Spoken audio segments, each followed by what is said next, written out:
उत्तर प्रदेश के समाजवादी पार्टी प्रत्याशी लक्ष्मण गुप्ता के प्रथम बलिया आगमन पर आचार संहिता का उल्लंघन करते हुए देखा गया। उनका road show Ballia railway station से होकर बलिया पूरे शहर में देखने को मिला। जगह जगह पर लक्ष्मण गुप्ता के समर्थकों ने लक्ष्मण गुप्ता का स्वागत भी किया। जगह जगह समाजवादी पार्टी के कार्यकर्ताओं के हाथों में झंडे लहराते हुए भी देखा गया और उसके साथ ढोल नगाड़े भी बजाए गए, जिसको देखते हुए सीओ सिटी ने झंडे और नगाड़े को जब्त कर लिया।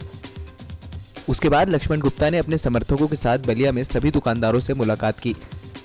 हालांकि जब मीडिया ने लक्ष्मण गुप्ता से पूछा कि सपा विधायक नारद राय ने बलिया में कितना विकास किया है, तो उनका जवाब था, नारद राय ने क्या विकास किया है? जो भी विकास हुआ है वो माननीय मुख्यमंत्री अखिलेश यादव जी ने किया है। वो चाहे गंगा के पुल का हो या फिर विश्वविद्यालय बलिया में तमाम सड़कों को बनाने का काम हुआ है, वो सब माननीय मुख्यमंत्री अखिलेश यादव जी के निर्देश पर हुआ है।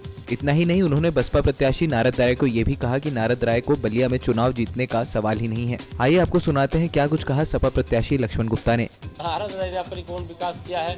जो भी विकास हुआ है माननीय मुख्यमंत्री अखिलेश यादव जी ने विकास किया है। वो चाहे गंगा के पुल पर हुआ हो, चाहे विश्वविद्यालय की काम हो, ये तमाम जो कामें हुई हैं और कई बलिया के सभी सड़कें और तमाम चीज़ जो बनाने का काम हुआ है, सब आदरणीय मुख्यमंत्री जी के निर्देश पर और उनके देखरेख में हुआ है। नारद राय अभी चुनाव जीत ही कहा रहे हैं, अब तो उनका नारद के चुनाव को जीतने कोई सवाल ही नहीं। अभी मैं तो आज बलिया आया हूँ और आपको देखने सुनने से ऐसा लगता होगा कि कौन चुनाव जीतेगा, मैं क्या बता सकता हूँ। आज देखें कि वो भी कल आए थे बलिया में और आज मैं भी बलिया में आया हूँ। आज बलिया की जनता मैं समझता हूँ सभी सड़क पर आ गई। नेक्स्ट 9 न्यूज़ के लिए बलिया से आबिद अली की रिपोर्ट।